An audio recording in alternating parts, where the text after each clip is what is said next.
Hello and welcome back to College COD, ladies and gentlemen. Sorry about the slight delay, but we are finally ready to get started into the second match of the day here on the Bravo stream. That is going to be TESPA Carleton going up against esports at Purdue.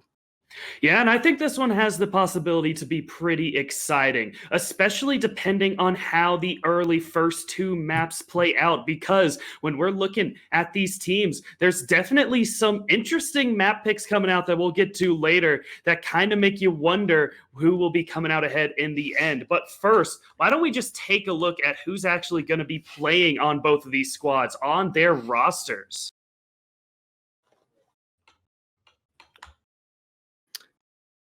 Yeah, so over on the side of TESPA Carleton, we are going to have the team of 47, Hawk, Team Thief, Purple Penguin, and Cashier. And for the esports at Purdue, it is Vanish Tom, Bang, Sauce, Kanani, and Proxy. Yeah, both of these teams. Yeah, go ahead. Sorry. Both of these teams ended pretty high in their endings to league play. Obviously, since playoffs was only top 8, but TESPA Carleton ended their season at 14-3, while Purdue ended at 16-1 in the regular season. So both of these guys, pretty good records, pretty decent on a hard point, both of them, but a little bit of change in the the way that things go down, going over towards Search and Destroy and things like that. But talking about the stats for Purdue. Yeah, as we look at Purdue's stats, as you said, 18-1 through the regular season. Their only drop was to that Concord Maroon squad that is ranked number 1 right now and is all the way to the winner's semifinals. So definitely a solid team, but you got to look at that Search and Destroy scoreline. Only 7-8. They tend to lose more than they win. That is where there's going to be opportunity and advantages towards Carleton to pick this one up. Recently in the playoffs, they've gone perfect 2-0, but continued on that bad search 0-2 through their first 2 games. So that's where they're going to have to really work on things. But otherwise, in hardpoint and domination, a solid squad to say the least. Yeah, absolutely. And then looking towards TESPA Carleton, take a look at their stats. Obviously, we can see a pretty decent at everything all across the board. Their hard point during regular season 16-3, Search and Destroy 12-4, Domination 13-3, and they kind of got that same record going on into playoffs as well. Hard point 5-1, Search even at a modest 2-2. In Domination, they have gone 3-1 in their matches so far. Obviously, that one loss coming from very early on. Carleton did drop in the playoff tournament, but ever since then, they've been making a little bit of a run in this losers bracket, and it looks like they're getting ready to make that run go even farther as we move forward. And actually, those stats for Purdue were not quite exactly correct because they hadn't been updated for the game they just played against Texas A&M Maroon. So Purdue is not 2-0, or else why would they be in the losers bracket? They are fresh off of a 3-1 loss versus that Texas A&M squad. Again, they could not pick up a search map, but this time they had a little bit of a struggle and they lost their first hardpoint and dom. So since that game just happened, since they are fresh off of the loss, how is that going to affect their minds going into this match against TESPA Carleton, who has played a lot so far, fighting through the losers bracket, as you said, but not yet gotten onto the sticks today? Yeah, it's definitely going to be interesting to see how that pans out, and especially like you mentioned, their troubles in search and stuff like that.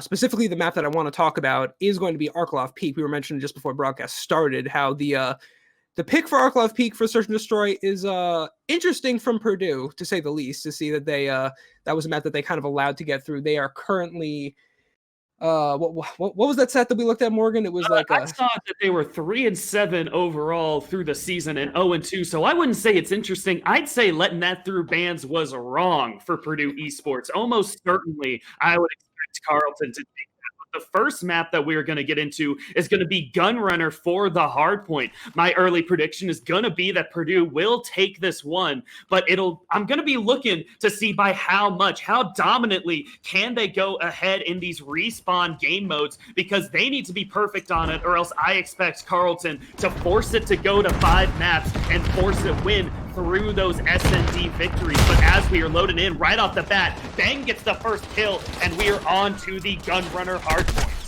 Yeah, everything looking especially how you would imagine a gun runner hardpoint being. No team has decided to take a step onto that middle hardpoint just yet, so currently the spawns are going to be still in favor for the side of Tespa Carleton. You see there is a player all the way on the back. That is going to be Cashier, I believe, just making sure that he can secure those spawns for Tespa Carleton moving forward. But currently, the spawns, or the points rather, are going to start to... Oh, no, they went up just by a little bit, but it looks like these teams are pretty much just... They're more than happy to let this first hardpoint completely go into the woodwash and just, you know, try and get these spawns for P2, which I don't disagree with, but that's a little bit of a...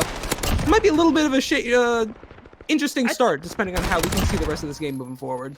Yeah, I think that's just kind of how people play Gunrunner. The first hill is so wide open. You can get killed by Semtex, frags, shot from any direction. It's kind of useless to just hold on to it, because even if you get a good defense, you will not get as many points as some of these others. But as we rotate to hill number 2 on this backside warehouse, this is where things can start to get a little spicy, as Vanish Tom picks up a 2-piece onto Hawk and Penguin, and it is going to be Purdue pushing into the point. They have to worry, though, about Team Thief dropping some fire from above with the Overwatch, gets a 2-piece, and control ends up going the way of Carleton. So now they are continuing to build their lead right now, and how long will they be able to hold on to this second point? It might not be much longer, as Purdue has pushed in successfully.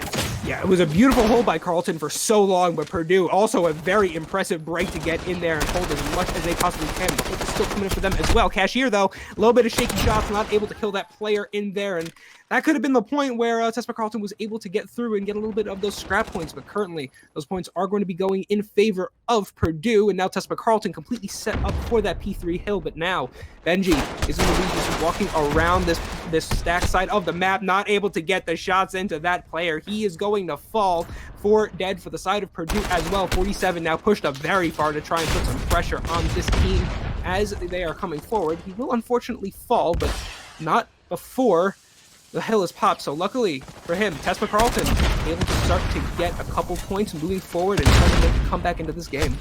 Yeah, it is Cashier onto the point for a moment. He does get cleared off from Bang's aggressive double kill, and now it is Purdue Esports pushing forward and picking them up one after another. We're on to Kanai. He has 2 on the life, and he's trying to make it a third onto Cashier, as Carleton is needing to break out of their spawn. Finally, Hawk does manage to get that kill, turns it into a second with a nice headshot, and they might have a chance to push on, and they do. Successfully, Carleton retakes the point, and there's just enough time remaining that if they successfully hold it for the rest of the time, they'll be retaking the lead going into the third hill. Around the backside, Hawk is waiting for one more. He finds it there onto Vanish Tom, but as he turns the corner, Bang is lying and wait, picking up the kill, and Purdue is the first team over to the third hill. Yeah, and Purdue was set up so early for this P3 hill as well, so it was going to be very difficult no matter what you look at for Tespa Carleton to be able to jump in and get those initial points. And you can see now, on the point of view of Proxy, he's going to be looking around trying to find that player hopping around Forest.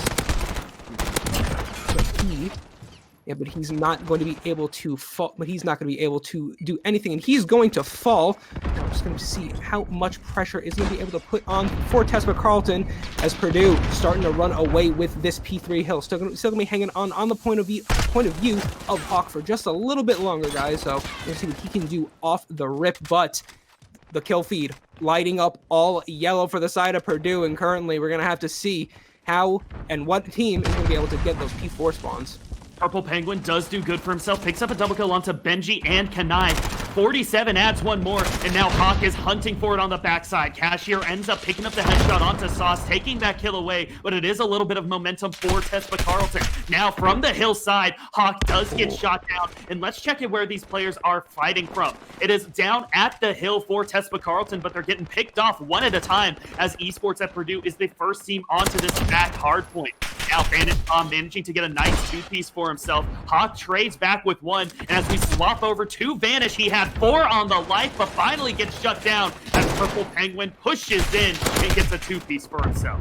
That was such an important push by Purple Penguin as well, to be able to try and get Carleton as many points as they possibly could, but at the same time, that push was all for naught because he didn't have any teammates surrounding him when he was trying to push in. So now he's for Purdue. They're able to still hold onto this hard point, and now they're at a 127-76 lead, and things are starting to look a little bit scary for Tespa Carleton, as it looks like they're going to just call the yell on the scrap time, and they're going to be looking around to try and get spawns for this P2 hill, and hopefully they're going to be able to get in a couple points on that initial middle hill, because we're getting into the part of the map where it's going to be very dangerous if they don't try and get these initial spawns for P1. You know what I mean? Like, as there's a point in Gunrunner I've found where it just gets so out of hand that you can't not try and get as much time as you can, because now Purdue, they're going to be comfortable with just walking onto this hill and trying to get as many points as they possibly can. But the kills now starting to go in favor of Tespa Carleton. Good play there by Purple Penguin to get another double kill for himself. Still sitting at a negative KD. So despite getting these double, triple kills, he goes on streaks of not being able to get any at all. Now we go over to Kanani on the backside as he is dancing around and will get spotted out by Team Thief. It is traded back as Purdue has managed to retake the spawns at the right side of the map. But Tespa Carleton has done a good job of through this hill one trying to get anything that they can little by little, and have gone from an 80-point deficit all the way back down to a 30-point one. Now, though, they need to break out this defense set up by Purdue Esports. They get a couple kills as Purple Penguin takes out Proxy. That's a lot of P's. And 47 gets the kill onto Vanish. We're going to stick with 47 as he peeks around the corner. Does not go down, but gets fired on. Nice headshot across the map as he gets a little aggressive. Kanani from upstairs, like a spider hanging down, gets two and cannot get the third as Hawk gets a little bit aggressive. And it's such a divisive push on the side of Tespa Carleton. You just have player after player after player feeding into these players' guns as they all just start running in one by one, and it's so difficult for Carleton to be able to do anything about it. And now on the rotation, we even have one player of Purdue starting to go over for that P3 hill. He is going to fall, but that's a little bit more pressure that Purdue is able to put onto Tespa Carleton while they were still holding points for this hill. And now, as we're finishing this P2 hill, moving forward to P3, they're going to start to eclipse 200 points, and we're not even through our second rotation. Yeah, Tespa Carleton has essentially been doubled up on score to this point. And if they continue going for these early rotations to say, we'll just get the next one, your opponents are already over 200. They are in the late game now of the hard point. You need to lock down with a real hold on these points, and you can't just keep giving them up and saying we'll go to the next time. Cashier does a good job getting a double kill, holding on to this point right now as Purdue is on the close response. Jumping over the fence might not have been the best choice, however, as Kanani hits those shots. It is traded back by Purple Penguin, as now it is all up to Team Thief to try and hold this defense. Picks up the first one, almost turns the second, but can't find it onto Vanish Tom. 47 manages to get a couple, but when it is all said and done, it looks like Proxy and Purdue are going to have the defense set up and will have control if Proxy drops 3 in a row. Yeah, when Proxy's shooting like he is, and you have players on Tespa Carleton that unfortunately 14 and 20 for Cashier and 10 and 18 for Team Thief, this is the point in the game where they got to start to pick it up just a little bit, and luckily they are going to have initial control of this P3 hill, so it's going to be Purdue fighting from behind to try and see what they can do, but 5 are going to go down for Purdue, and this is going to be a good initial hold to the side of Tespa Carleton, but they got to make sure they don't overstay their welcome. But 47 is going to do just that and get a nice kill onto Benji, and Purple Penguin, though, is going to fall in the hill, so that's going to be left open just for the time being. Team Thief falls as well, so unfortunately, Tespa Carleton starting to look a little bit scary. The hold not as stable as it once was. 47 hops on the 5 spree just before he drops as well, and Purdue Esports, they are in and they are starting to get the points, and that was a great play by Purple Penguin because they let that player get through. They let him get any more points, and they're starting to hit the point of no return. Phil, it is at that point that even with the great plays, even with this long hold that they have had on the hill, they are still just ticking down little by little, letting the points bleed through. And as Purdue, they only need 10 more. So Tespa, they won that point. They had far more time on it, but I think it might be too little too late. 242 points is what Purdue is at right now. They only need to be tip-tapping onto these hard points a second at a time. And as the kills come through, Sauce with a double, they might be able to break the defense. It is Cashier and it is Hawk around this backside. What can they do to stave off this attacking squad from Purdue Esports? Nice little angle from Kanani here through the window. Manages to pick up the first one onto Cashier. Looks for a second, but no one answers. That was an incredible little spot. I don't think I've seen that spot in in the time that Modern Warfare has been a game. And when you got players like that on your team for Purdue who just know these little spots, know these little positions where you can just catch the teams off guard, it's very difficult for TESPA Carleton. But luckily for them, 5 more go down in the kill feed. Now 47 dancing around that hardpoint, just getting as much kills as he can, or getting as much points as he possibly can. But now Purdue looks like they might be happy enough just trying to cycle over to this initial hill and just try and hop off those 8 seconds that they need. Team Thief is going to fall again. There's going to be 4 dead currently for TESPA Carleton, and in the hill is Purdue. Hawk is able to take one down. Let's see if he can do anything more. The contest comes in. He's going to fall as well, and it's starting to look a little bit dangerous. All right, TESPA Carleton, it is now or never. You mentioned how the first hill might become important, and this is it right now. It is close for both squads. TESPA has come back, but with only 2 seconds remaining, it is having to play perfect from now on. If they let any member of Purdue slip in, they will lose this game. But with the time remaining, TESPA Carleton will not quite be able to pick it up off of this hill, even if they play it perfectly. This is as close as it gets, as Hawk picks up a triple for himself and is still running through. He goes down. Benji gets 2. The point is wide open. Will the hold remain for 47? It will, but he goes down. 7 seconds remaining, but that is going to be that. Esports at Purdue fights through, escapes with their life from Carleton, and pick up map 1. That got to the point just at the end there where I think just by a second or two, TESPA Carleton would have been able to hold it if they could, but a couple swing kills, a couple in either direction for Purdue just allowed them to just step onto the hard point. And I think it's like you said, a little bit of too little too late for the side of TESPA Carleton. As take a look at the points for them, or the kills rather for them, 43 kills onto the side of Hawk. And then on the other side of his team, unfortunately, 16 for Team Thief. He's going to be trying to figure out, moving into this next search and destroy, what went wrong and what he might be able to do to maybe pick things up moving forward. Definitely just they got off too slow. Through the last 3 hills of the map, it was all TESPA Carleton. They had a huge comeback staged up, and they had complete control of a couple. But once you get back to hill 1, it is so hard to hold it consistently. It is wide open, and the enemy team only needed 6 seconds. That is just tapping it 6 different times. That is almost guaranteed with a team like Purdue Esports. So as TESPA Carleton, if they manage to get back around to hardpoint yet again, I need to see them come out of the gates hot. They cannot be playing that come from behind style.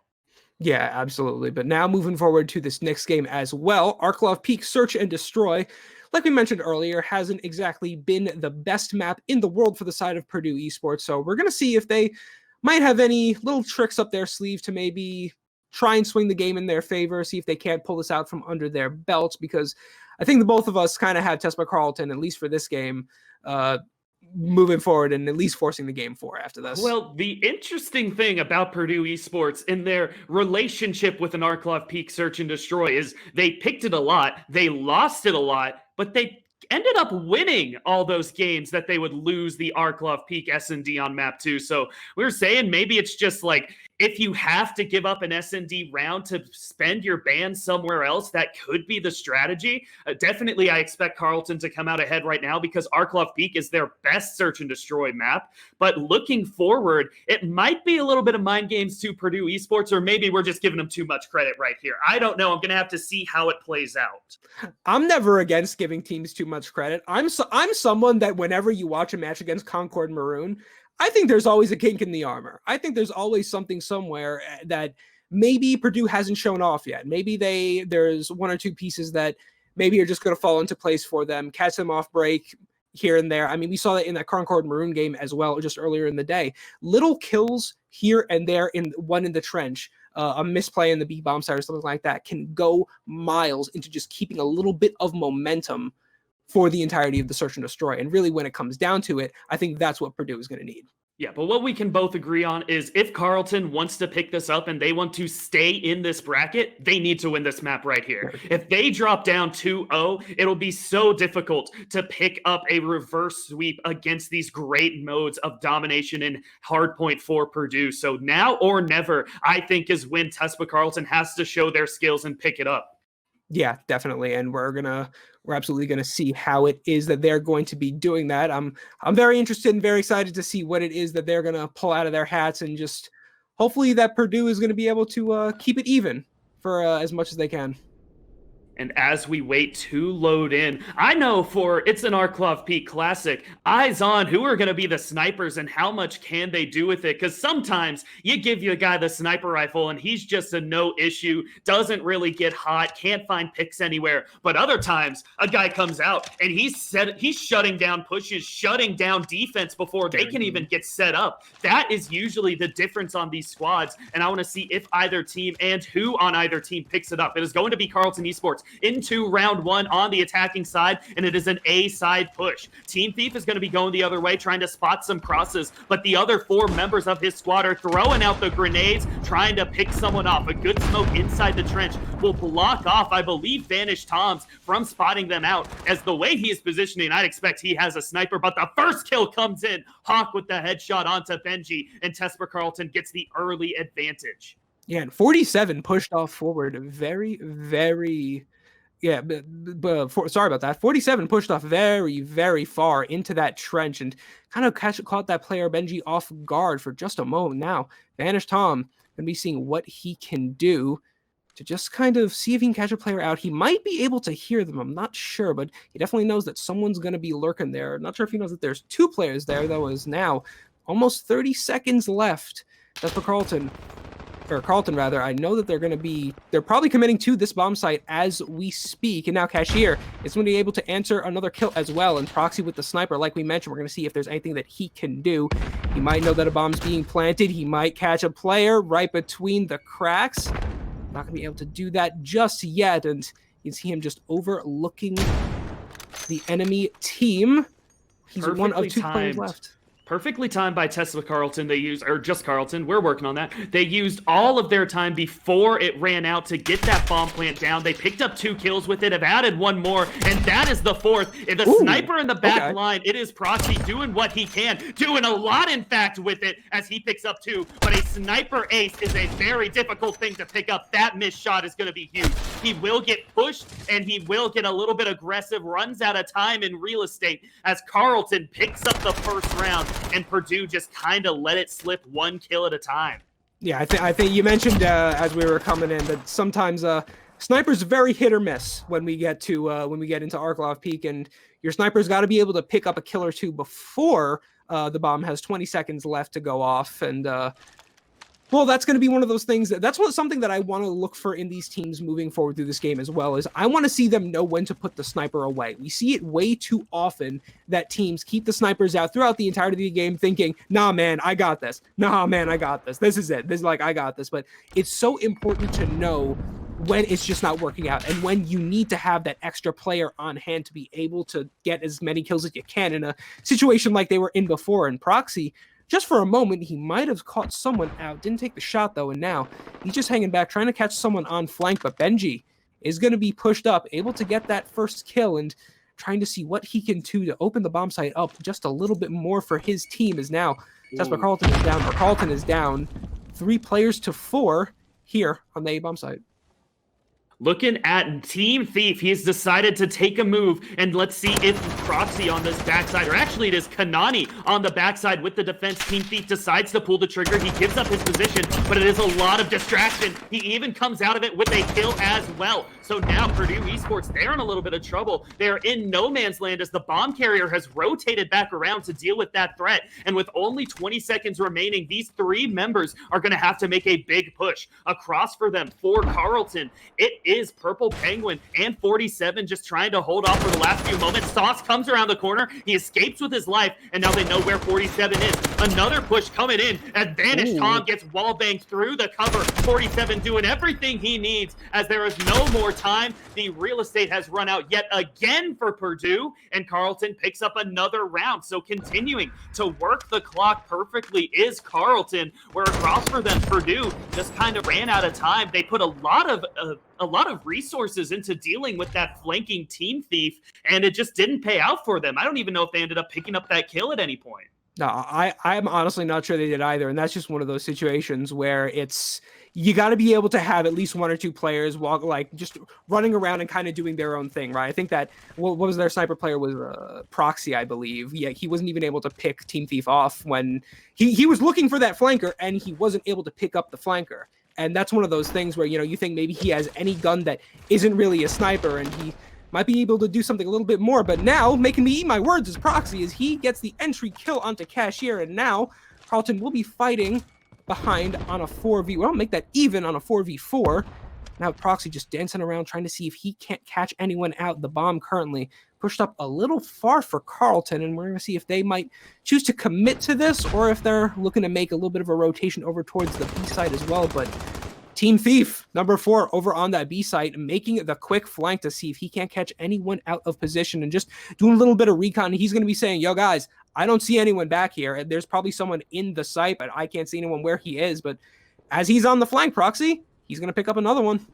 Team Thief is at a track meet right now, yet again going on a long route to flank behind Purdue Esports, and he has them pinched between his squad. But with 20 seconds remaining, the 3v3 situation is going to be the call on where does Purple Penguin go. You said it looked like they were thinking about rotating over towards B, but him and 47 instead stick right here, and they are going to get down to the plant, and I think it is going to get through successfully. Proxy now, the lone survivor yet again, is going to bust out the pistol, picks up one, but not any others, and Carleton, 3 straight rounds in their favor. They are showing that Arclough Peak is their good map, and we are seeing that Purdue struggles a little bit right here.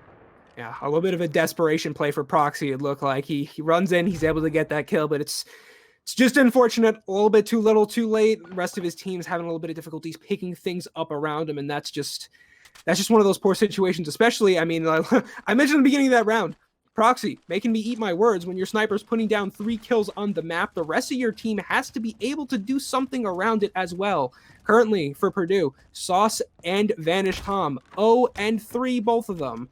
Starting a little bit from behind. If we're going to be looking at KDs, though, how can we not shout out 47, a 7-0 start through 3 rounds? He's averaging over a double kill per round right now. Even Team Thief at 4-0, that's usually an impressive top-of-the-line score line in S&D, but he's getting shown up by his teammate right now. We'll see if 47 can pick up this first one onto Benji. Does spot him out, but these shots will not land as this is a quick rotation over. Vanish Tom is moving in through the trench, and he does not get through past Hawk, who picks up a double kill for himself right there before getting traded back by Sauce. It is a 4v2 for Carleton, made into a 4v3 as Proxy. He is trying to show you that the sniper is the one thing working for Purdue right now. It is the rest. It is the automatics that are not being able to pick it up for them squad. Kanai down in through the trench. He is only at 1 and 3. He knows exactly where 47 is, though, and they do a little ring around the rosy dance. 47 picks up another. He wants to keep this perfect scoreline, and he will with the double kill, taking it to 9-0, and Carleton wins 4 straight. You just can't let that happen. Just plain and simple. If you're Purdue, you cannot let that happen. You have 2 players pushing with 2 automatic weapons, 2 M4s, 2 MP5s. No matter what you can do, you know where that player is. And I mean, honestly, it's so hard to say because such a misplay off of Purdue, but my God, 47, the turn in the drop shot is just, those are things that we don't see very often. And he's like you said, he's showing why this is Carleton's map. 4-0, moving into the latter half of this game. And he's moving right down the map, trying to catch anyone off, trying to see if Purdue's maybe going to try something a little bit different. He is going to have a good read there. Kanani is going to have to back up, and 47 gets him with the wallbang headshot as well. And that's not a great start. That is not the start that you want if you're Purdue, because now 47, he might be able to catch these players off this flank as well. The plant does get down as the push is completely successful for Carleton. There was not enough defense, but Benji has rotated over. He picks up the first kill on 247, and that is the chance that Purdue needed. The unkillable king has fallen, and they are collapsing into this bomb site with 3 members down. They might even, the smoke lands as well. The defuse is going to start coming through. What can Purple Penguin do? He sprays in, gets a hit marker, but it is not enough. More damage through the smoke lands, but Team Thief cannot find it, and Purdue, they've picked up the first round. They are not out of this quite yet.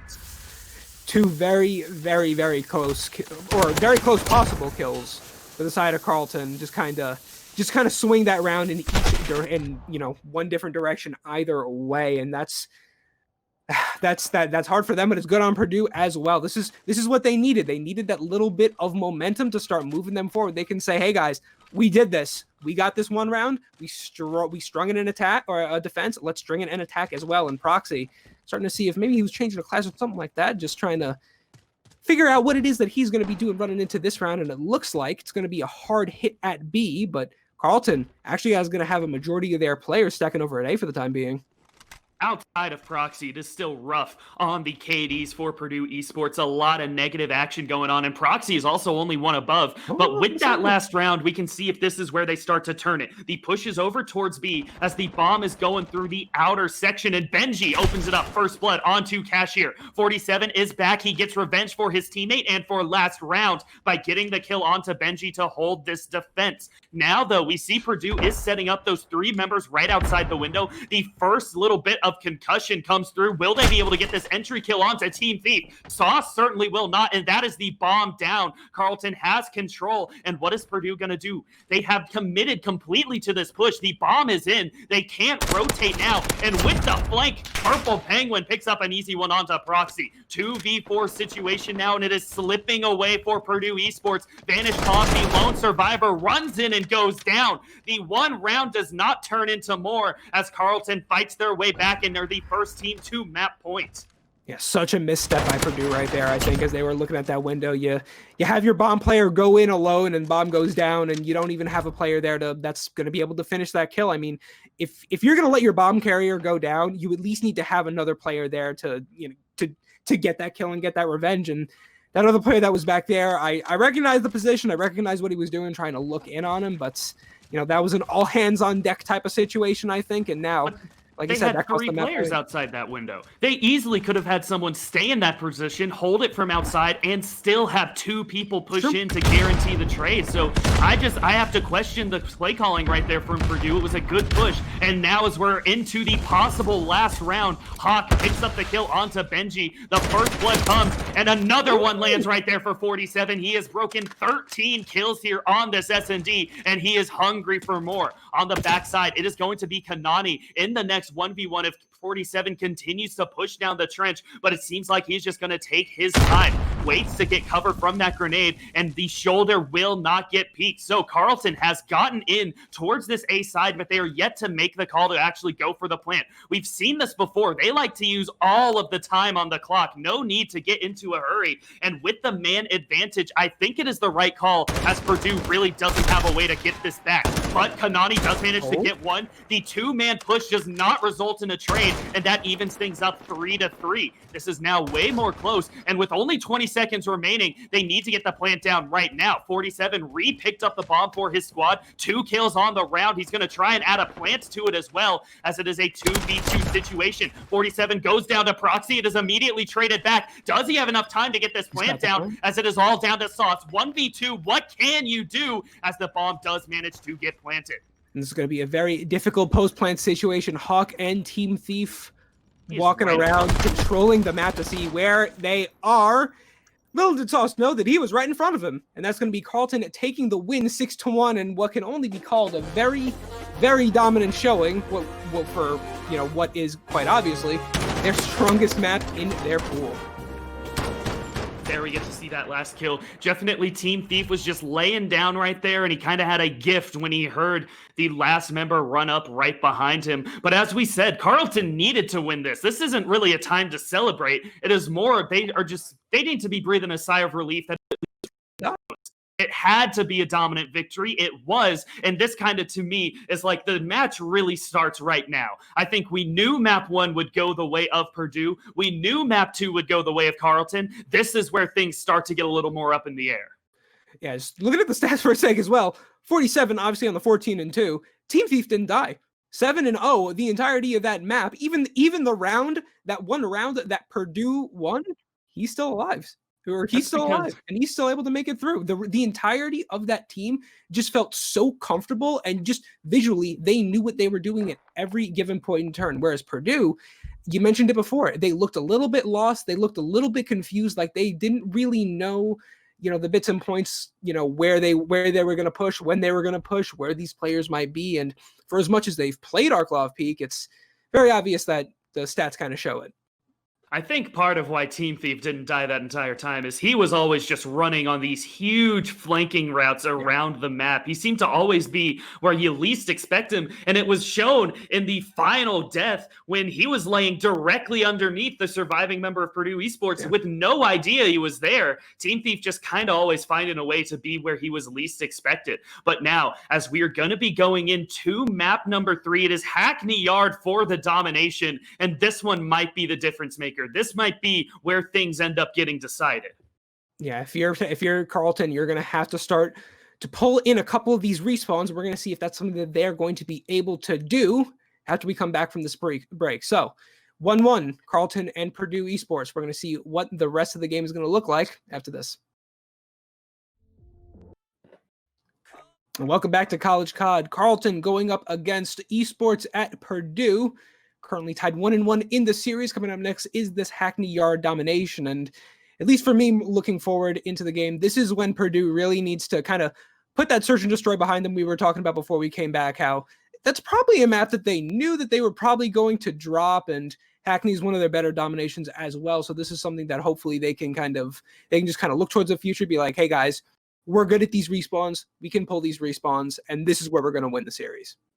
One thing that we haven't even mentioned so far as well is how this is losers bracket. Losers going home. Yeah. So with both of these teams, they're playing with a little bit extra in their pocket. They want to come out of this ahead, and that might make the difference on these close maps. When we get back around to Hardpoint yet again, will Carleton be able to pull it out? Because if they don't, they will be done playing for the season. It'll kind of be eyes on those types of things, how the players continue to perform as we get later into the game. But we'll be loading into this map 3 very shortly. Predictions on this one, any score lines you think they're going to come? I think Purdue is going to be able to pull this one out.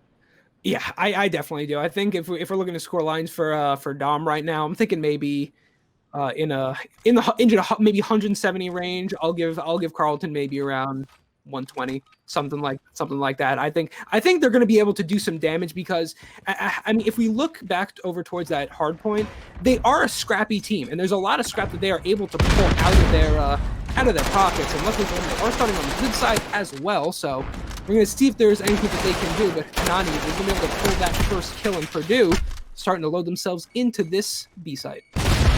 Definitely what is important on domination for Hackney Yard is holding these A and B flags, forcing the enemy to spawn in that top left section. And right now, Hawk is doing it, getting a double hill headshot over on this B point. Carleton is holding it ferociously, even though Purdue has sent multiple waves over. But then from the top side, whoa, 47, he picked up a knife kill, turned it into 3 in a row, 4 straight on the life, as he is showing he is ready to play. Add 5 to it, and now he's got a people in the game already. Oh my God, 47, he is not done quite yet until Banished Tom comes around the corner and shuts him down. But what a good start for Carleton. He is holding just as much dominance as he did in that search and destroy, and we're going to have to see if the rest of his team is able to pull that through as well. And for the time being, it looks like it is, but on the right side of your minimap, number 7 there, that is going to be Benji, is going to be able to try and neutralize this A site. Unfortunately, he's alone and he's not able to do that, so a little glimmer of hope for the side of Purdue for the time being. And Kanani is going to be one of 2 players currently on this B site as well, just trying to hold this door angle and get that B control for his team. The next step that they're going to have to do is try and push over to this A flag if they want to. Picks up a double headshot. Fortunately falls to the last one as well, but luckily Benji is there to pick up the scrap. And currently, PC control for the side of Purdue Esports, but Purple Penguin is over in the B site, being a little bit of an annoyance. Have to see how these spawns continue to play out. At the moment, they were kind of top and bottom, as Purdue has completely committed to holding the B flag. The A and C have been back and forth, but right now C is going to be starting to get capped up. Hawk from above was not able to be enough of an annoyance for too long, but I think it is enough for his squad to retake control of the right side of the map. Now, can Carleton push in past Benji right here? He gets the first kill, can't find the second one onto Cashier, and it goes over to Sauce. How well can you defend it now? From on top, he goes down to Hawk, and that will be 2 members inside of the warehouse. Over to Proxy, he's going to be spraying down from top L, see if he can get any damage in, and he three members of Carleton are going to finish the secure and retake the AB hold. It is Hawk continuing to get frags as he hits the shot onto Proxy, and inside the middle of the map, he is getting pushed in on. Kanai has been doing so well since the start of the map, and he pick up another double for himself. That is the first onto 47. Can't quite get the second, but the damage was done, and Benji is going to get onto the point. However, taking the words out of my mouth, the respawn's already in for Carleton. Turning the corner is Cashier with 2, and they are back on a fierce control of this B flag. No one has really been going for a topside rotation. All of the action has been here at the bottom of the map, as it seems to be B or nothing for these squads. Yeah, so much pressure coming over to the side of Carleton as well. I mean, we saw a quick push by Carleton very early on to try and get over to that C flag and see if they can stop the pressure from Purdue for just a little bit. And while they did manage to do that, it's like you mentioned, no one's really trying anything different. No one's really trying to push through, as it seems like now Purdue is actually trying to finally push through and try and finally capture that A flag, as both those players, Benji and Sauce, are unfortunately going to fall. Kanani's going to be the last one alive. Going to move through and try and make a play while he can. Might hear that player coming around the corner, though. Unfortunately, he's not going to be able to finish that kill. Benji, my guy, or Kanani, you were waiting for it. You had to finish those kills when you know there. Now 47 on another killing spree. Just being ridiculous. Being absolutely ridiculous in this B site. He's picking up kill after kill and running around with another knife kill. Nope, not yet.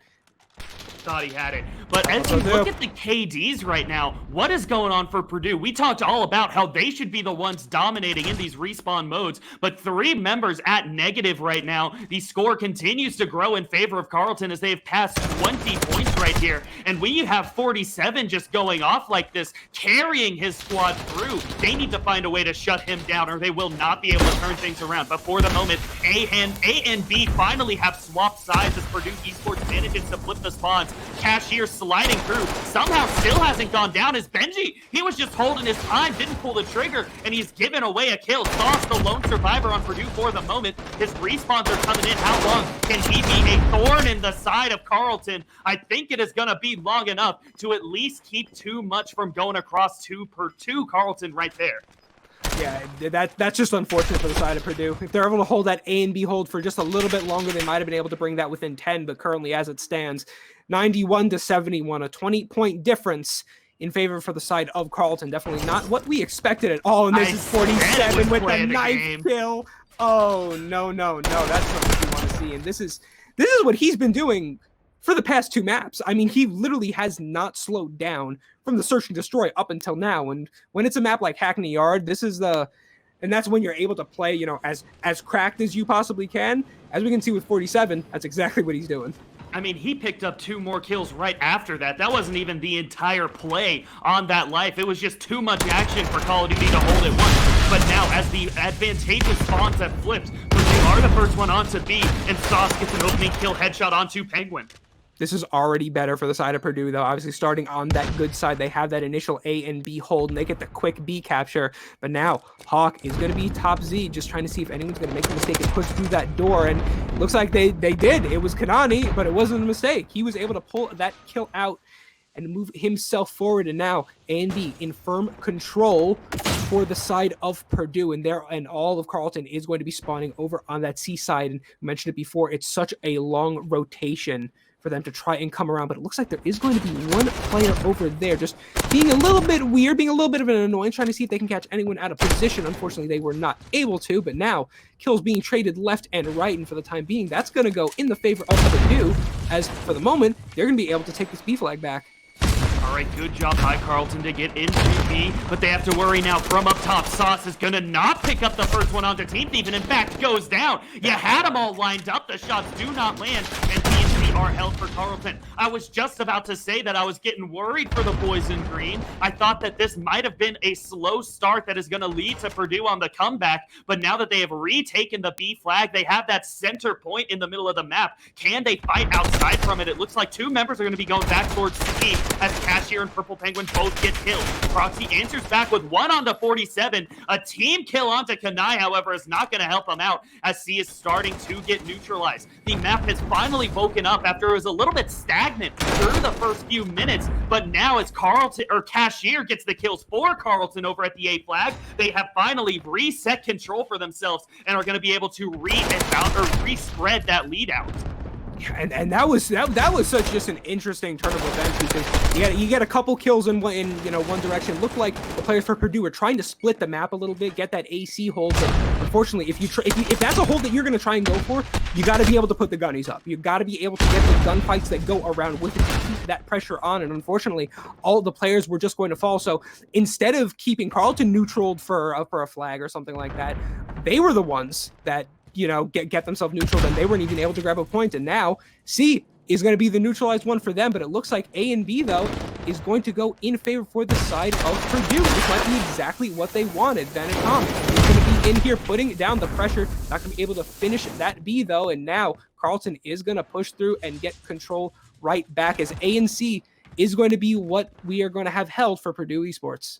47 has not slowed down for a moment. Finally, right there, does get picked up by Kanai. I think he didn't know he was still in the point. But 20-7 and 13 for the lead member of Carleton. He's continued to fight for them. But now as B and C do get picked up by Purdue, they are starting their comeback yet again. But with only 1:50 remaining, they need to be putting it together. They cannot let up any more slip-ups. Oh, just like that. Right no! And he goes down. It wasn't a team kill. It looked like it. That was just unfortunate timing as Purple Penguin turns the corner and gets the kill onto Proxy. But Benji does manage to turn too. 47 still holding, and this is going to be huge. What can he pick up? Not the kill onto Vanish. Tom does manage to get the reload in, but Proxy has respawned and gets that headshot. With only 1:20 remaining, the score difference is 19, and Purdue, it is now or never. They don't only need a 2-1, they need to get a 2-0 going for themselves in an advantageous position, or else Carleton is just going to be carrying this right to the end, and it looks like that's exactly what's going to happen. They needed a B-hold, they needed a neutral, they needed something, and just nothing was able to go their way. They didn't have anything that they could pull out of their pockets. I think it might just be a little bit of struggles from a couple players over on the side of Purdue. Vanish Tom going 9 and 24 and 47. Bud, you're gonna do that to him. You're gonna do that to him again, and now with that and with another kill off of the AC, that's going to be GG for this game. It looks like 155. And actually, the score increased about 30 seconds. The score is going to change, but definitely at this point, it seems to be almost certainly for Carleton. I think maybe if they got all three, there'd be a chance, but Purdue isn't even close to setting that up as both Hawk and Cashier get kills over at the B site. 47 has crossed the 30 point, but Hawk is behind him. We kind of missed. He got all the way up to 27 kills for himself. Now, as Purdue is trying to just get what they can through these last few seconds, Sauce gets a little revenge, a knife kill for himself. As you know, you get one, I'll take one as well. And as the last ticks come through, it is going to be Carleton Esports winning map number 3. And this is effectively not what either of us expected going into this map. Purdue Esports. This is one of their stronger dominations. What I said was they were 5-1. On Hackney Yard domination, and this is one that we absolutely expected them to win, and we said it before. Carleton, if they wanted to win this series, they needed to steal a respawn. The hard point for Purdue was looking pretty good earlier, even though it was kept pretty close, so they've stolen a respawn. If they point, I wonder what that's going to look like going into the S&D, because right now you got players like you mentioned, 47, 31 kills, Hawk 27 kills. It's ridiculous for a couple of these guys, and then like we were saying, looking at the other team as well, Vanish Tom ends the game 10 and 26, and that's not what you can put on in a respawn. The rest of the team looked like they were holding their own pretty well, but it's hard when you just have that one player that's standing behind. I'm starting to get worried for Purdue Esports. They had been doing so good up until today, 2-0 in the tournament, but they drop it to Texas A&M Maroon, and now they drop a map we all thought they should have won. I really thought the action would have showed up on map 4 after that close hardpoint the first time around. That would have been the respawn that Carleton steals away, but instead they get it here in 3, and Purdue needs to be worried about even picking up map 4. They can't set their eyes onto the S&D map 5 already. They have to be fighting through these hot players for Carleton, because if they don't respect the way that 47 and Hawk are playing right now, they won't even make it to another S&D. They will be beat at their own game. Yeah, without a doubt. Just taking a look at the stats as well really quick for Carleton moving into this Hackney Yard hardpoint. Carleton 1-0. They've only played the map actually once, while Purdue, they're looking at Hackney Yard with a 4-0 record. So both these teams, positive records on Hackney Yard, but Purdue has the experience, undefeated records. If you're Carleton, you're undefeated on the map. Let's go. You win the domination on Hackney Yard. Let's win the hardpoint on Hackney Yard. Granted, though, like we mentioned before, Purdue has the experience. They have the respawn experience, especially on this map as well. So it's going to be difficult for TESPA Carleton. But even if they're not able to pull this one out, they do still have that search and destroy to fall back on. Yeah, I mean, I do think it would still be advantage towards Purdue. When we saw that map 1 of Hardpoint, it ended close, but for a good amount of time, Purdue was dominating it. It was a late push by Carleton. As we come back over to a map that I do think Purdue knows pretty well, it's just going to be onto their players. Can you wake up again and actually get those frags on this respawn mode? Because they came out slow and they never sped up on map 3. I'm going to be looking at those guys to turn things around. Guaranteed. And it's gonna be very difficult, honestly, when you have players like we mentioned before, 47 and Hawk pulling in, plus 25 kills in the domination games and the respawn games and everything like that to be able to get something going. But you can't lag behind your team, and you have to be able to get those early rotations. You got to be able to control that P2 hill very, very early on. That's what I'm going to be looking at when we start this game off, is to see who it is that's going to be able to control P2 and how fast of a break they're going to get it if the break is going to come through. Do you think 47 is just like his record for kills on a map? Like if he drops 50 right now, will he change up his act ID before we go into the next one? I'm going to be interested to see how well he can frag off, because he's been doing so well through the last 2 maps. A little quiet in map 1, but that one I just didn't think was the best for Carleton. And he is the man carrying the backpack right now with the rest of his squad in. Maybe holding Hawk's hands, not completely in the backpack, as he put in a great position, a great performance last map as well, but still it is going to be those 2 that lead the way. Absolutely. And I mean, this is something that we've mentioned a lot before, obviously, throughout the season of college COD. I mean, Call of Duty is such a momentum-based esport, and so many teams just have so much momentum, and so many teams have a habit of getting deflated when they lose, maybe a round or 2 where they should have, or a hard point when they should have, or a domination where they should have, or something like that. So I'm wondering how much momentum Carleton is going to have moving forward. And I mean, like you mentioned, 47 and Hawk, I mean, we keep talking about it. They're playing so ridiculously well. If it can only go up from here, Purdue is going to have a very hard time. But this is also a time, you mentioned it before, do or die. This is the loser's bracket. The loser of this is going home, and their run in the CCL is over. Yeah, and so when I look at Purdue, I'm not saying where is the momentum in Carleton's favor. I'm saying how much momentum has Purdue lost through these next few rounds. Hopefully we will be able to load into this map 4 very shortly and get things going for you guys. But at the moment, they lost earlier today in a bit of a crushing one against Texas A&M Maroon. They just lost a map that they should have won. Whoever is the in-game leader, the captain of the squad, taking his team right now, he needs to get them back on good footing. He needs to get their minds right. He's probably telling them what you just said. It's this or nothing. We have to win right here, and let's get going, guys. What just happened in that last map? But on the side of Carleton, they are all cheering. They are all happy. I think this map is going to be more a mental battle than one purely on the sticks. Yeah, absolutely. And just a note that I wanted to pick up, looking at the bracket for the side of Carleton as well. Big props onto them for making it through the losers bracket as far as I have. I mean, they dropped very early in the tournament. I think it was round 1 or round 2. And so far, I mean, they've made it obviously all the way here to round 5 or round 4.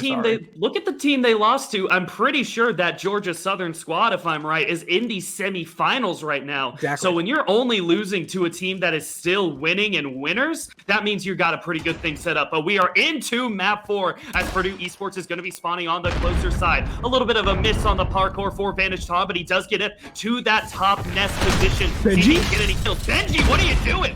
You're just bringing out the knife right away through the smoke. Picks up one on the 47. That is some revenge for last round if I've ever seen it. Yeah, absolutely. That's a good start if you're Purdue, and especially a good start for them starting on this better side. Obviously, P2 is that little house all the way over on the right side of your mini map that you're going to see move when we're done with this hard point. So that's going to be a good start for them. But then over on the side of Carleton, something that I'm not entirely fond of is just that player over in the office. I think that was Cashier. Team Thief, a little bit of number 9. Team Thief, sorry about that. A little bit of hesitation in moving all the way through is something that I feel like, I mean, obviously, you know, with Codcaster mode and everything like that, we can see things that the players can't, but I would have loved to see them push through really fast and try and secure these spawns just as fast as they humanly can, because that's something we've seen a lot of the top teams, you know, like Concord Maroon, like Illini Orange, and I mean, even if we're talking about the Call of Duty League, you know, the Atlanta FaZe and the Chicago Huntsmen and stuff like that, a lot of times they just have such a habit of putting very quick pressure in when they're playing from the less favorable sides of this map, and that might have been just a little bit of a misstep on Tespa Carleton, but even now, though, we still have 48-24. It really seemed like they had no interest in flipping the spawns. They kept 4 people inside the warehouse that entire time, just holding on to the first hill, as maybe they know that it's going to be a tough retake to get onto hill number 2, but we'll just keep on this side, work the left side of the map where the next 3 hills will be focused on, and get the points where we can right now. But as the push is coming in, Hawk and 47 both get kills, but they are answered by Benji and Vanished Tom. 47 actually turns his into a double, but Benji continuing to work as Kanai is the man inside the hardpoint right now, checking these windows back and forth, but his team has successfully pushed Tespa Carleton back to the left side of the map in those respawns. Honestly, if you're Carleton, this is totally fine for you. I mean, 48-63, it's not a huge deficit, only a little bit higher than 2 points, and you had the spawns for P3, but you're apparently not able to grab them, because currently it will be in favor of Purdue, but then, as I say that, 3 are going to go down for the side of Purdue, luckily for them, so they are going to be able to start getting time, and this is going to be good for them if they can hold this and string it into something more. Benji is going to drop 4 dead once again for Purdue. That's what you need if you are Carleton. You got to start stringing these kills around, and you got to start being able to set yourself up for the hill after this and the hill after that, and so on and so forth. And the lead has swapped. I know that you're a huge fan of that hill number 2, but this time around it is not going to be the game changer, as 47 is still hot. He is 10-5 off through the start of this map, and he's continuing to hunt through. Cashier as well, rocking a 2 KD, as they are the hot hands right now for Tespa Carleton. Hawk was on the point trying to rack up the time as he could, but Kanani coming around the backside, getting a double kill and clearing it out. Lead grows to 20 as we get over to hill number 4. Purdue is the first team over there, as it is Sauce setting up inside. He is 57, almost in breaking a minute on the hardpoint. That is why he's rocking that less than optimal KD, but the rest of his squad has to defend him right here as they are getting set up. This is so important for the contest to come into if you're Carleton. It's so close and it's so dangerous for each team. But with the spawns in the favor of Carleton for the time being, this is a point where if you can just get it in contest for a little bit, you might be okay, because you still have spawns for that P5 hill as well. So you get in, you get the contest, you get as many points as you can, but at the end of the day, you can make sure that you have an optimal hold for that P5 hill as well, and everything's going to start going in your favor, and it looks like that's exactly what they're going to start doing. 47 just going to be dancing around this little hut right here, trying to find anyone that's trying to move forward, throws the nade out. Of course, it's going to get cut down by that trophy system, but him and Hawk, they have so many kills to their name into this series, and they're doing so great and just trying to hold Purdue Esports back as much as they can. And so far, the hold's looking good for the side of Carleton. Decision by them to not get too worried about that hill number 4. You had the lead going into it, even though Purdue held the entire time. It only grew to about 20 points, but now you have to hold as we get over to hill number 5. Sauce does get a double kill before he is taken down. In the backside, Benji is there for a moment, but he is cleared out by Hawk, and Carleton continues to hold. They are going to tie this up, as it is Vanished Tom in for a moment before 47 clears him out yet again. Speaking of 47, he's gone a little bit cold since that 10-5 scoreline, but now we'll see if he can start to wake up again, as Hawk has gotten hot since then as well. I guess when one man falls, the other one rises to the occasion, and a 7-point lead is in for Carleton. But on the backside, Sauce in fact clears it out, gets these last few points, and we're going into the second rotation essentially tied up. And this, Carleton did something so incredible throughout the end of that last hill to let Purdue get that scrap time. And while they were doing it, I think it was 2 or 3 players for Carleton were able to run all the way through and successfully get those spawns over to the P2 area. And that's going to be great for them moving forward. But like you said, the lead is starting to change. But Sauce is going to influence those spawns, and his team is going to spawn there with him as well. So now, as quickly as Carleton was able to get those spawns in, they were just as quickly found out and quickly snuffed out. And that was an incredible play by Purdue to shut that down as fast as they were able to notice. What a crushing blow to TESPA Carleton. They gave up the tie to try and get that quick rotation over on the spawns, but now they do have the rest of the time on Hill 1, a solid defense, which is what we saw the first time around, as it seems to be just a exact replay of the first rotation of hardpoints. Purdue is set up over at the next hill. They are spawning, as you see, right in that top right side of the map. Luckily for TESPA Carleton, they aren't in the worst spawns right now. They were close-ish, as the rest of his team is set up in the bottom center of the map. But as the push comes through, what can they do? Proxy, 1, 2, and 3, shutting them down. Benji gets another, and TESPA Carleton is sent packing, and they're going to have to make the long hike back to hill number 2. And Tom just decides that 3 kills is way too much, and Proxy, you got to sit down for a little bit, man. Come on. Give us all a little bit more. But like you mentioned, the run is going to have to start coming in for Carleton. They're spawning so far out in the lead, come in once again. Though, it's not as huge as a lead change as you might have expected. 179 to 170 is not that bad, but these points are going to start to get a little bit out of control if Carleton isn't able to string a little bit more points and a little bit more hills moving forward. Kanani is going to come in here because he might have spotted that one player up there. Yep, that's going to be Hawk. He's going to be able to take him down. And now they have the spawns in for P3. Carleton. We're gonna have to see if they're going to be able to hold it, but for the time being, 4 dead for them. Doesn't look like it's going to go in their favor just yet, and Proxy takes down another one in top Z. Now, the hold is going to come in for TESPA Carleton. You gotta hold it for 30 seconds or more. Honestly, if you're lucky, you gotta hold it for a full 60. That's how you're going to cement yourself into this game and at least make it a little bit difficult and a little bit competitive for esports at Purdue. Definitely have another close one coming in through the start right now. TESPA Carleton is breaking 190 right there, but they cannot lose the hill on this. The hold on this third hill, as Benji does manage to go in and get a double. Vanish Tom helps him out with a double of his own. Is this going to be the opposite of what we saw the first time around? TESPA Carleton starting hot and ending cold, as right now it just seems like they're unable to touch on any of these hills around the backside. Tom gets another. That is a 5-kill life. No! As he finds it on the cashier, and finally Hawk comes through to shut him down, but the damage is done. Carleton is losing, and the rotation and the spawns are already set up for the next hill for Purdue. Will the retake come in? It has to, as TESPA Carleton needs to get in, or else this game will get dropped. And it is starting to be scary for the side of Carleton. I mean, when Tom is shooting the way that he is, I mean, what can you do? And when Sausage shutting players down, running through the gate, I mean, when is it that you call GG? Because all the players for Carleton are starting to fall. Kanani picks up another, shooting down the highway.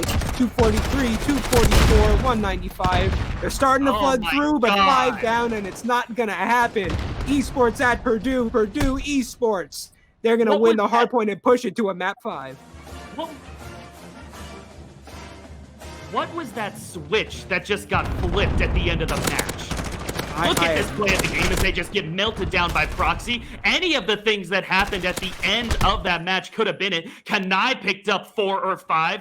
Or Vanish Tom picked up a huge piece to get from hill 3 to hill number 4. There was that big push by Proxy, or by Sauce, in fact, right through the like Stewie from CSGO, no fear to get aggressive, and they just sent Carleton packing. It was close up until that point. We had been mentioning it, and through the last was dominant performance.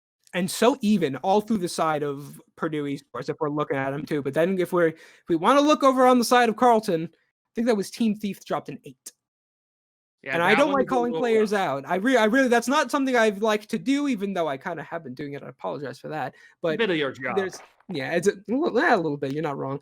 These are points where you really got to start picking it up. You can't be dropping 8s in your respawns, and it's all well and good if you're picking up the time as well. But then on the other side with Purdue, when you have 2 different players pulling 1 minute and 30 seconds each, or 1 minute and 15 seconds each. I mean, what can you do? I mean, what is there really to be done unless you can just do what Purdue did and flip the switch?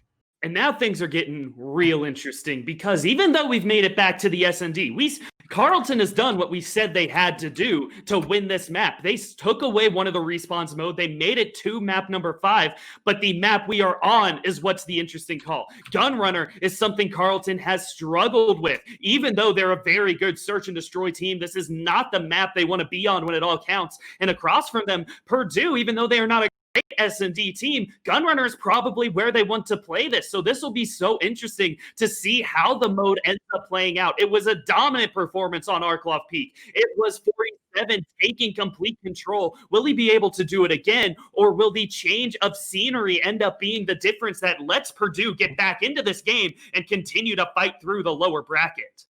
I cannot wait.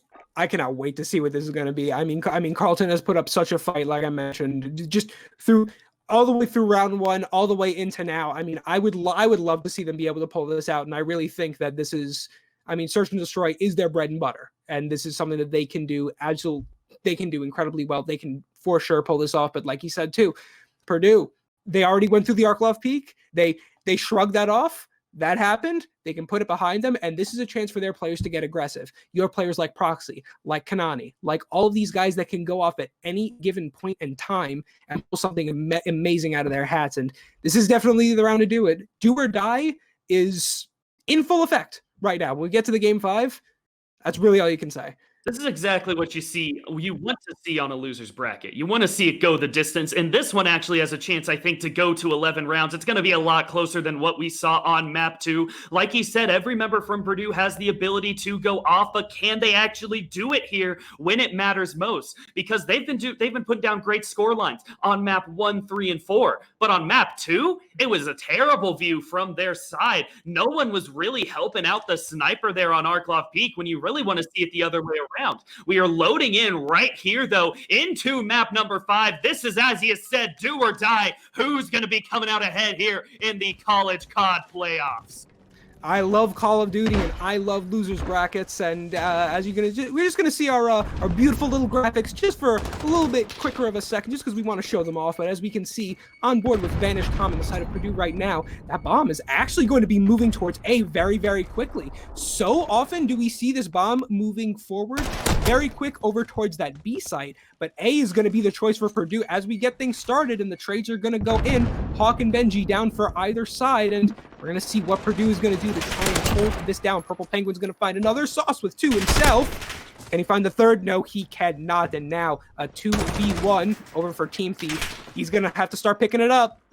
And Team Thief really needs to get this because he was the man sent to defend the A bomb site. He held it for only a few seconds and then went to rotate before he knew for sure esports at Purdue wasn't there. In fact, they went for the A side push. They got in cleanly because there was no one watching it, and he is not able to clutch it up and make up for that. Purdue comes out to the 1-0 lead, and they are saying, we can win in SND, and they start off hot.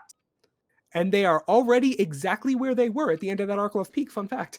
But really, like you said, great start out of them. I think that's something that I love about Gunrunner. I think we were actually just talking about this a little bit before the broadcast as well, is a lot of teams can play Gunrunner, they do it one way, and they kind of stick to that way because it works, but I love when teams try and do something a little bit weird.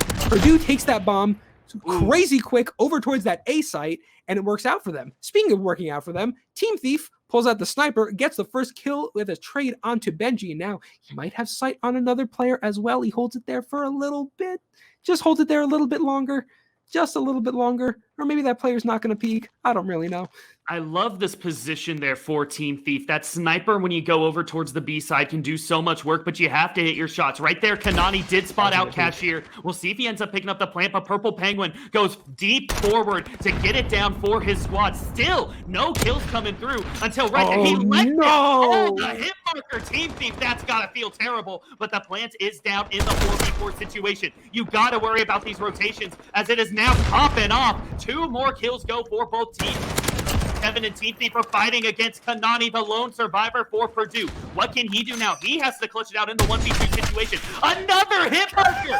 Team Thief, what? That is the worst feeling, as Kanani has evened it up. It is a 1v1 with 13 seconds remaining. He taps the bomb to see if anyone will peek him. 47 plays it slow, and he plays it perfectly. Does end up picking it up for Carleton Esports, and we are now tied 1-1. God, if I'm Team Thief, dude, I can't even begin to express how many times I've had that happen and how much I understand it and how much I know that hurts. But for the side of Tespa Carleton, it worked. When you were mentioning the thing that teams do every time just because it works, it is that exact push over towards me. Take the long route around towards the hill. Take your time and just pick up the kills one after another. Sure, the Overwatch with the sniper helps, but now again an aggressive push from Benji. Purdue. They are not going to be playing this average as Benji picks up a double kill to start things out. It's a 4v3 advantage towards Purdue that gets evened up because of Purple Penguin's kill right there. He's going to turn around, was expecting Kanani, but is not able to pick it up. The bomb is right in front of Purple Penguin, and he is continuing to defend it with his life. 3v2 situation as we swap over to Kanani. He's in the 1v1 versus 47, and he takes even more damage as he has to retreat. Proxy has his back, however, gets the kill. We are even to 2v2, and that bomb is just staring him in the face. It is taunting him. Will he be able to actually pick it up against the man around the corner? Cashier jumps through, and it is again a 1v2 situation. These rounds are so close, but Carleton comes ahead for a second in a row and take the lead. Carleton did so ridiculously well just to hold that bomb in the bathroom the entire time. I mean, I think it was Sauce was the initial player with the bomb. He falls in water stairs. Why he had it there is a great question in and of itself. But then the other player that had it over in top bathrooms, he falls as well. And at that point, you have all your players from Carleton just hiding around the bathrooms, standing around there being like, hey guys, bomb's down. Someone's going to come in to grab it. And when they come in, we mow them down. And then if you're Kanani on the B side of the map as well, and you can't pick up a kill, it all just starts to fall apart. And it goes in Carleton's favor. And now for them, well, not in favor to start things off, as 47 is going to fall very quick. And Sauce, though, moving forward, I thought he was just going to shoot his teammate in the face. Luckily, I was getting excited because I thought there was an enemy, and it seemed seemed for a moment as well. But luckily, the trigger discipline does hold true. This seemed like it was going to be the same push as last time, but with that kill onto 47, it is a little bit of it's just a little bit of communication now coming through for Carleton. They're not sure where to go, and Sauce comes around the back corner, assassinates Hawk through the back of the skull, and the call has come in. We are sticking over at this B side. Can Team Thief actually spot anyone out from the back? And still Carleton's just looking back and forth. They seem more scared than anything as they are expecting a flank to come through that is not actually about to happen yet. If anyone, it'll be Sauce, but he's just waiting there with Overwatch through the middle of the map. Where will the call end up coming through for Carleton right now? Around to the top side is going to be Purple Penguin with that bomb. He cannot drop it here right in front of Sauce. I wonder if they know where he is as Cashier is going to turn the corner. It is a perfect distraction, and 2 quick kills come through. Kanani, your advantage has disappeared. You are again in a 1v2 situation that somehow goes his way, but it is not going to be enough. A Carleton Esports win for the 3rd round in a row, and these 1v2s continue to find the same team winning them. When we talk about a switch being flipped, that is exactly what Carleton did right there. You mentioned very early on in the round, they were playing so scared, so far back the entire time. But I mean, that is their search and destroy discipline showing itself right there. They knew exactly when to push, how to push, and where to push to completely catch Purdue off guard, and they executed it absolutely perfect. 3-1 now is going to be the score in favor of Carleton. If you're just joining us, map 5. And an impressive map 5B that for the side of Purdue, and Carleton is underway. Hawk is going to be able to pick up the first kill over by that B bomb site. Players for Purdue trying to figure out where it is that they want to bring this bomb. It's just hanging around over by that half wall. It looks like the call might come into play over by B. I wouldn't be surprised because Tom right now has a very disciplined position right here to see if he can't catch any player out. And similar to last round, they're comfortable with just sitting around and waiting. I mean, look at your mini map. The arrows have not moved. No one is moving. They have no interest in getting themselves picked off right here, as they're all still back in the train station right now, waiting for someone to cross over the railroads. And now the call might have been called for Purdue Esports to rotate all the way back around towards A. It'll be up to Cashier. He does not pick up either, and Kanani opens it up. Now the call must have come through for Carleton. They know that the rotation has come on, and the plant is coming down. It'll successfully get there, and it is a 4v3 situation. Purdue use their time perfectly, kind of giving Carleton a taste of their own medicine, and more kills continue to fall. Kanani gets another, and Purdue, again at the A site, managed to pick it up and are not out of this one quite yet. A-side plays hit different. I mean, that's just basically put. I mean, it's one of those bomb sites that it seems like a lot of teams, some teams have it down very, very well. And Carleton, bluntly put, I do not think is one of those teams, because both times they got hit there, they had no idea how to answer it back. And Purdue, where it was able to come through and just pull some absolutely incredible stuff out of there, has to be able to do that. And it looks like we're going to see what Carleton is going to decide to do off of this rip. Hawk with a very quick push over into the smoke. Is he going to run through? The hit mark is going to come through, though. They might know where he is, and he does get caught out by Benji. That's very unfortunate. Your most pushed up player has to be able to find the kill, and well, Benji is the one that's going to stop that. But luckily, 47 is going to be in there to trade him out. And luckily for Carleton, 47 has continued to play at the level he has for the last few rounds. He is at 6-3 right now, rocking that 2 KD. And as we sit in this 4v4 situation, again, Purple Penguin is just hanging out with the bomb, looking back and forth as Carleton takes all day to decide where to end up going. But now the call has been made. Kanani was waiting for it and executes the bomb carrier. It is answered back by 47, and another kill lands for Team Thief. After being tied up 4-4, when the smoke clears, it is a 3v2 situation, advantage towards Tespa Carleton. The bomb gets picked up by 47, and he will have cover to get the plant through. He holds it, it gets down, and the ball goes over to Purdue's court. Proxy gets spotted out by Team Thief, but does not fall, but they are starting to get pinched in as you look at the mini-map. The 1 and 4 numbers for Purdue Esports, they need to get this first kill right now, and Proxy goes inside the warehouse instead of all the way around the backside. They do not know where he is, but the first kill lands for Banished Hawk. It is the 2v2, and back coming Team Thief makes it a 1v2 yet again. That is always the score, it seems like, as we get into these last moments. And when it's a 1v2, it goes the way of Carleton Esports. I don't know exactly what it was that Purdue was doing the entire time after that bomb was planted. Team Thief was the only player back there. Your bomb was still down. All you needed was to have someone constantly watching in your back, or just watching your back, period, and you can make sure that they're not going to go in through the flank. You in no way, shape, or form had to go through the warehouse to try and kill him. They wasted so much time to get one kill. They had 2 players left.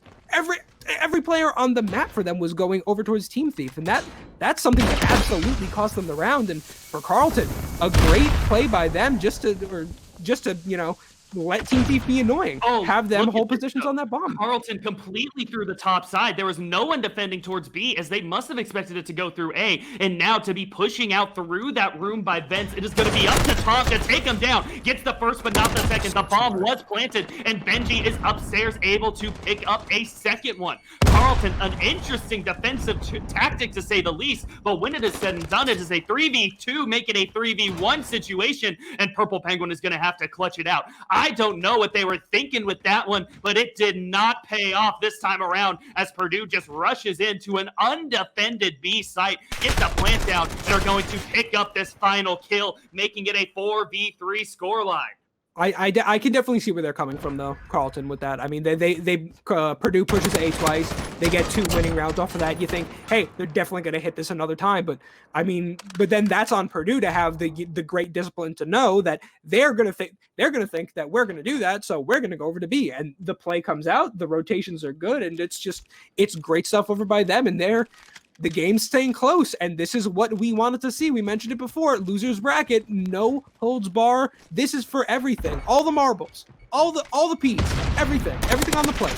All right, first bit of damage drops towards Benji, but Sauce has his back and answers onto 47. Cashier cleans up the first kill onto the Purdue member, and it is a 4v4. The bomb still doing what they love to do from Carleton. He just sits there, does Purple Penguin, until the rest of his team members have figured out where everyone is sitting on the map and tells him it is safe to go. Most aggressive member right now for Carleton is Hawk. There is no one to answer him, however, as everyone seems to know this is going to be a battle of patience, a battle of wits, as Kanani is just dancing at the top, and you shouldn't have ever shown yourself to Cashier. He goes down, and the advantage is now over to the green team of Carleton. The to answer is Tom, taking that position that got Kanani in trouble. We'll see if he gets a little bit aggressive, peeking it or not, as around the backside, Sauce sees it. Oh my God. Through the door. Oh, that's so unlucky for, or was that Hawk up there? Yes, yeah, it was. It was so unlucky for Hawk, as he just saw the little bit of his skin clip through the door. Purple Penguin does manage to answer it back, but a kill gifted over to Purdue Esports. Gift is a great way to put it, but even then, Sauce is able to pull something miraculous out of his pocket, and Carleton Esports still able to win the round and keep it close. 5-3, match point over to the side of Carleton, and this is where it's going to start to get scary for Purdue. Do you make that call once again over towards the A site? Do you think they're going to read it, or do you be safe and push it B? I can tell you, I don't think Carleton's going to make the call to completely commit down towards that A side after how poorly it went the first time around. Yep, it seems to be a much more traditional. In fact, no one defending over towards A. Hawk opens it up with the first kill. The second comes through for Team Fate. This might be the end right here, as Hawk has no fear. 4-for-0 to start things out. And suddenly, look at him. He has no more team members. He needs the ace, and he has opened it up with one onto Cashier. He doesn't know there's another member with Overwatch. It is 47. The kill comes through, and Carleton Esports steamroll over Purdue in the last round. That is 6-0, and that is a win. Crazy. Absolutely ridiculously crazy stuff in this Search and Destroy, and honestly, in this series as a whole. I mean, I can say for sure that this is not something that I expected the way the series to go at all, but Carleton played exceptionally well in their Search and Destroys, and they did some amazing things just to catch Purdue out and, you know, down. I mean, quite a few times. I mean, there's you can talk about that A hit all day, but I mean, it's only going to work so much, especially when you're the side of Purdue and, you know, when you're Carleton and you know, have so much experience with your Search and Destroy. And it's, what more can you say other than GG to Carleton?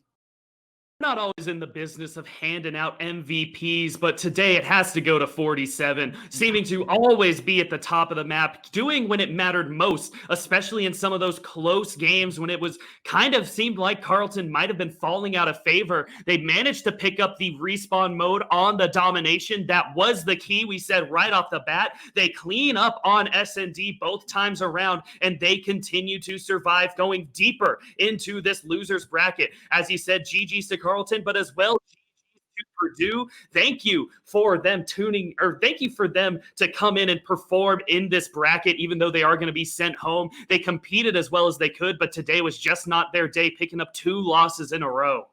Yeah, Purdue Esports, you ended in, I believe it was second place. You played your heart out. Congratulations. You guys did exceptionally well. Carleton, you're going to continue this amazing losers bracket run, and I want to see you guys pull it all the way up until the end. You got what it takes, and I know that you guys can pull this out. But for now, I think we're going to come in and play a little bit of Castor musical chairs and throw it to the next match coming up after this. My name is Spyro. Join with me is Morgan. Thank you guys very much for tuning in, and we'll throw it to a break and see you guys later.